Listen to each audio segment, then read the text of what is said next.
اب آگے جو ایک چیز ملاحظہ فرمائی اور اس میں ہم سب کے لیے ایک عام سبق ہے.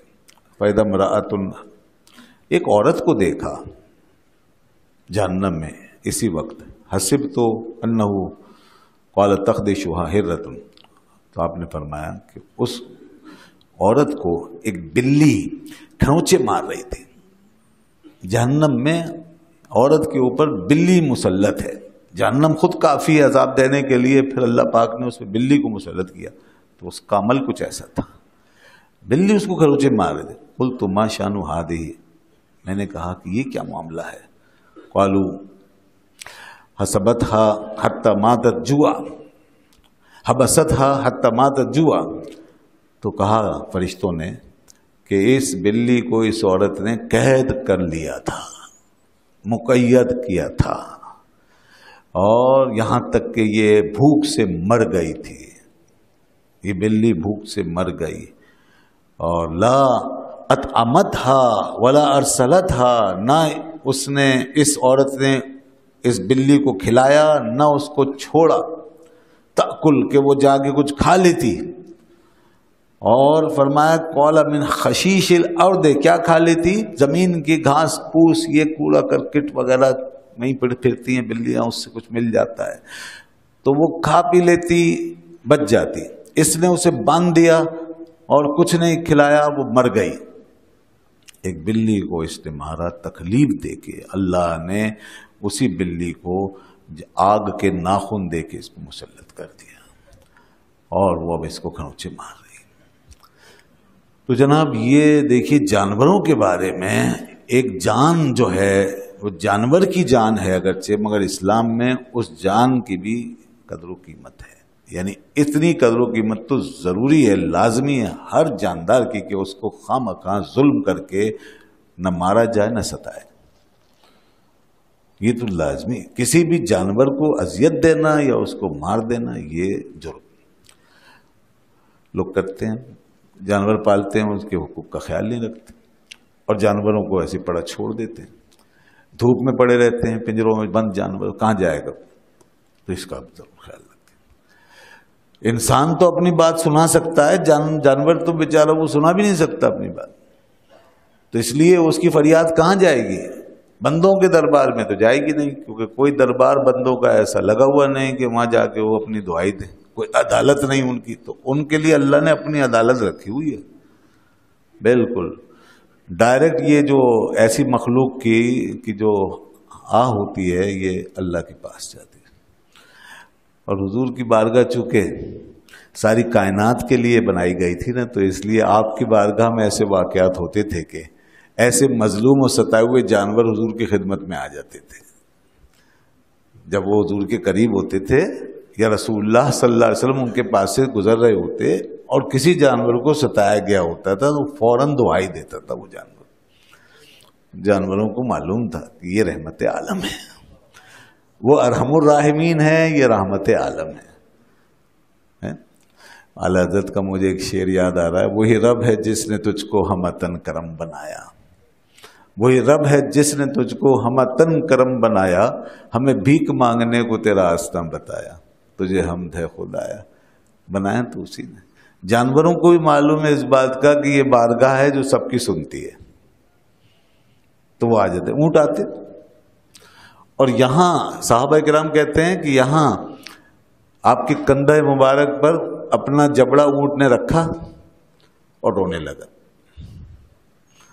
اور کچھ بلبلا کر کچھ بولنے لگا.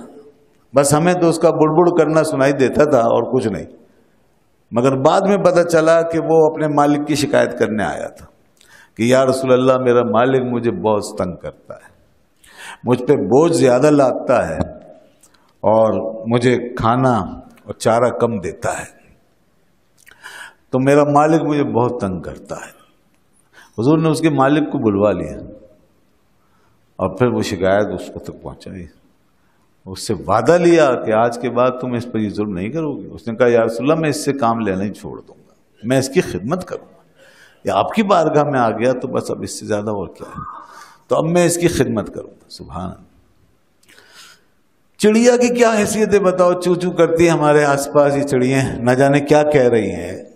کون سی تسبیح کر رہی ہیں ہم نہیں جانتے، مگر حضور کے پاس جب یہ معاملہ ہوا، حضور جب وہاں سے گزرے جہاں یہ چڑیاں درخت پہ بیٹھی تو وہ چہچہا کے کچھ کہہ رہی تھی، کچھ آگے آ کر زور زور سے۔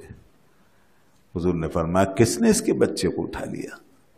کس نے اس کے بچے کو اٹھا لیا؟ ہوا یہ کہ کسی صاحب نے جو لشکر میں شریک تھے اس کے بچے کو اٹھا لیا تھا۔ وہ آئی فریاد کرنے، یا رسول اللہ میرا بچہ دلوا دیجیے، میرا بچہ دلوائیے۔ حضور سمجھ رہے ہیں، اونٹوں کی آواز سمجھ رہے ہیں، چڑیوں کی آواز سمجھ رہے ہیں، کیونکہ رحمت عالم بن کر آئے نا۔ عالم سے مراد کیا کوئی انسان تھوڑے ہی، ساری دنیا ہے۔ تو رحمت نہیں سمجھے گی تو کون سمجھے گا؟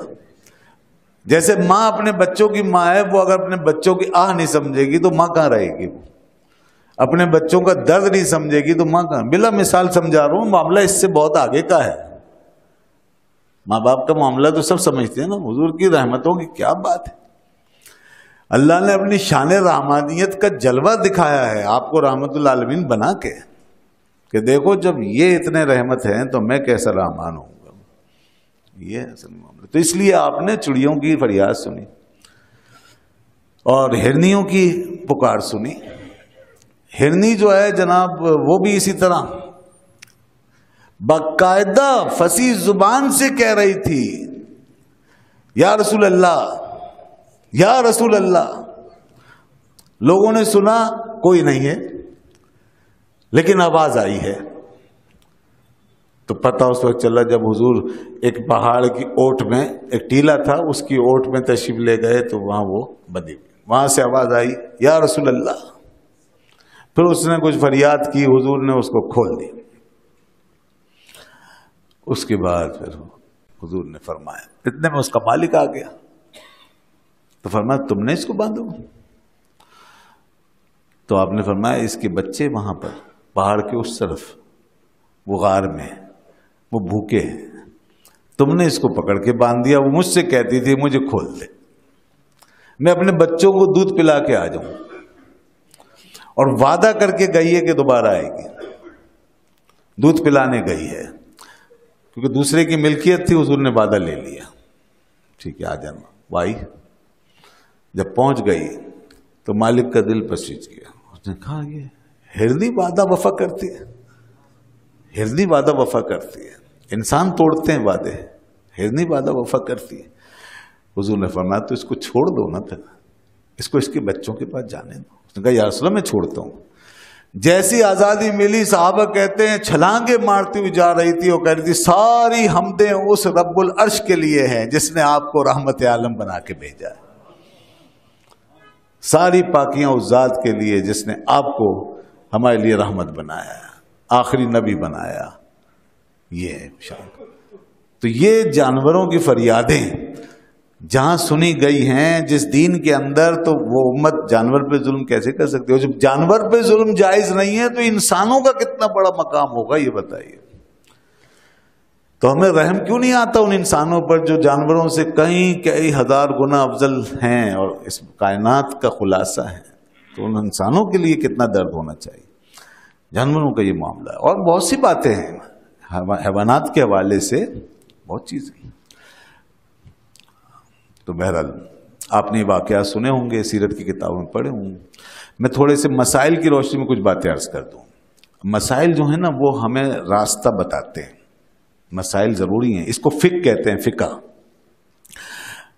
اب حدیث سے ایسے براہ راست ساری چیزیں نہیں سمجھی جاتی، پھر علماء ساری احکام میں غور کر کے پھر دین کے، پھر اس کے بعد پھر وہ راستہ بتاتے ہیں مسائل کا۔ مسائل یہ ہیں، کسی بھی جانور کو جب آپ پالیں تو اعلیٰ حضرت رحمۃ اللہ علیہ نے لکھا ہے کہ 70 مرتبہ دن میں اسے دانہ پانی دکھائیں۔ دیکھیے اب یہ مسئلہ، اب یہ کوانٹٹی حدیث میں نہیں ہے، لیکن حدیث کی روح سے نکالی کہ حدیث میں تکلیف دینے سے منع کیا، لہذا 70 مرتبہ ایک ایوریج ہے کہ جانور اتنی دفعہ میں سیر ہوگا، وہ بار بار کھاتا ہے۔ اب یہ اس صورت میں کہ جب وہ آپ رکھتے نہیں اس کے پاس تو پھر اس طرح کریں گے۔ اچھا یہ ان پرندوں کے لیے خاص طور پہ بار بار چکتے ہیں، باقی بڑے جانوروں کا اپنے ٹائمنگ جو بھی ہوتے ہیں اس حساب سے آپ ان کو دیں گے، جیسے بکری بکرا یہ وہ دیگر جانور، وہ اس حساب سے آپ دیں گے۔ اچھا اور اگر آپ نے رکھ کے چھوڑ دیا ہے دانہ پانی جانور کے پاس تو ٹھیک ہے، وہ تو ہر وقت کھا رہا ہے، پھر کوئی مسئلہ نہیں۔ اسی طریقے سے آپ جانور کو جو ہے وہ جیسے میں نے پہلے کہا کہ دھوپ میں نہ چھوڑیں، تکلیف نہ پہنچائیں، سردی گرمی سے آپ بچائیں گے جیسے آپ خود بچتے ہیں۔ قدرت کا نظام ہے، وہ آزاد ہوتے ہیں تو خود ہی اپنی حفاظت کر لیتے ہیں، مگر ہمارے پاس ہیں تو ہمیں اس کا انتظام کرنا ہوگا۔ تیسری بات اس میں یہ ہے کہ کیا جانور کو کاٹنا اور ذبح کرنا اور مار ڈالنا، قتل کر دینا جائز ہے؟ تو دیکھیے جو حلال جانور ہے اپنی ضرورت کے لیے کاٹ سکتے ہیں ہم، ٹھیک ہے، ذبح کریں، اس میں کوئی ظلم نہیں ہے۔ وہ ہندو مذہب میں اب افراد و تفریط ہے، وہ کہتے ہیں کسی جانور کو موت نہیں دینی چاہیے، کسی کو نہیں کاٹنا۔ حلال جانور بھی وہاں ممنوع ہیں، ان کے یہاں گوشت خوری حرام ہے۔ اسلام میں ایسی افراد و تفریط کی چیزیں نہیں ہیں۔ انسان زیادہ محترم ہے، اس کی ضرورت ہے گوشت، تو جانور کو کاٹ کے کھائے گا، ٹھیک ہے۔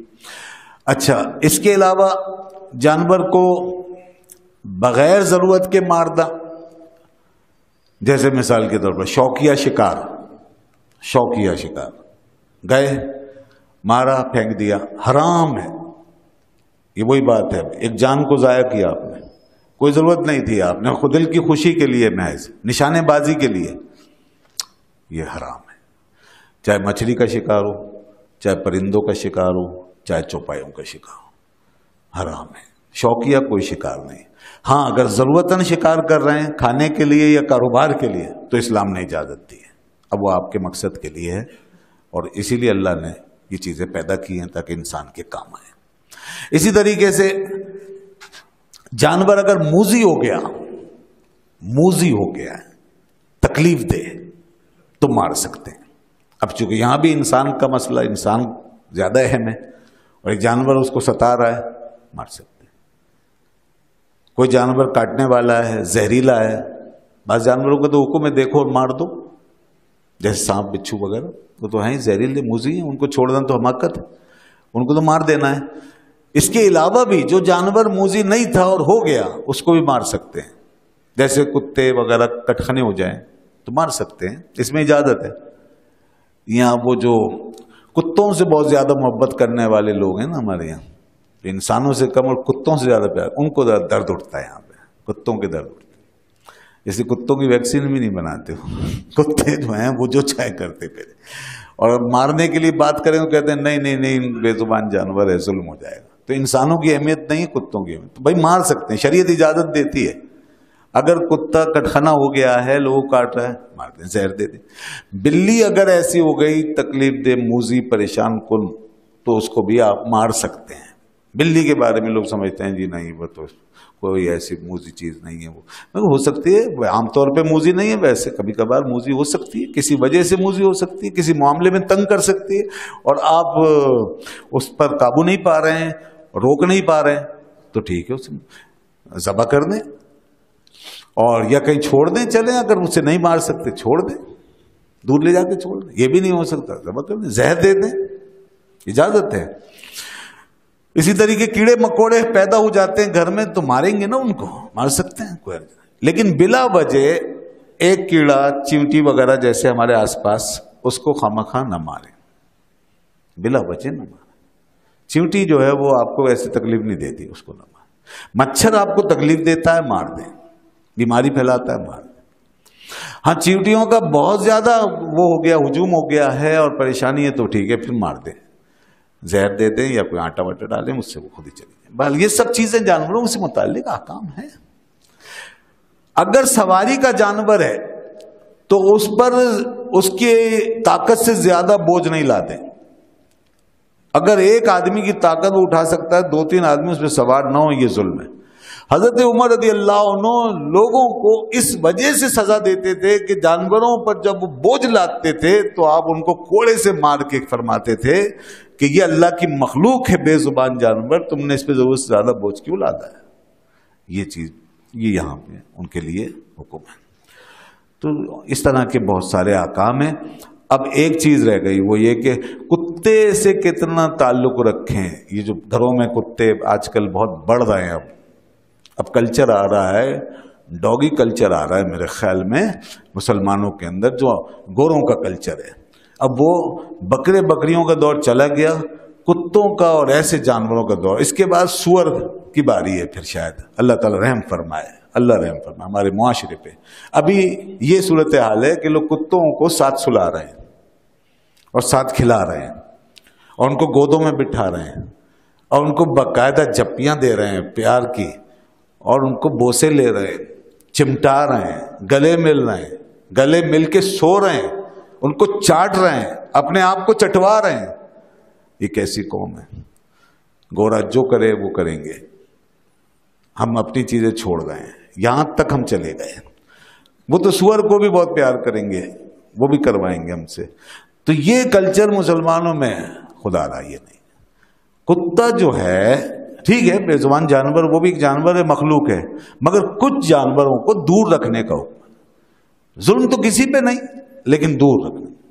کچھ جانور منحوس سمجھے گئے ہیں، کچھ جانور ایسے ہیں جن سے فرشتوں کو تنفر ہے۔ فرمایا جس گھر میں تصویر ہو اور کتا ہو اس گھر میں فرشتے نہیں آتے۔ تب یہ دور رکھنا ہے، گھر سے باہر رکھیں، قریب نہیں، دور رکھیں۔ اور گھر میں صرف اس حصے میں، باہر والے حصے میں اگر رکھنا ہے، اور کس ضرورت کے تحت؟ چوکیداری کے لیے۔ چوکیداری کے لیے گارڈ کے طور پہ کتے کو رکھا جاتا ہے، تو اس صورت میں رکھ سکتے ہیں، لیکن گھر سے باہر، اندر نہیں۔ حدیث میں جس گھر میں کتا ہوگا اس گھر میں فرشتے نہیں، اندر نہ لائیں۔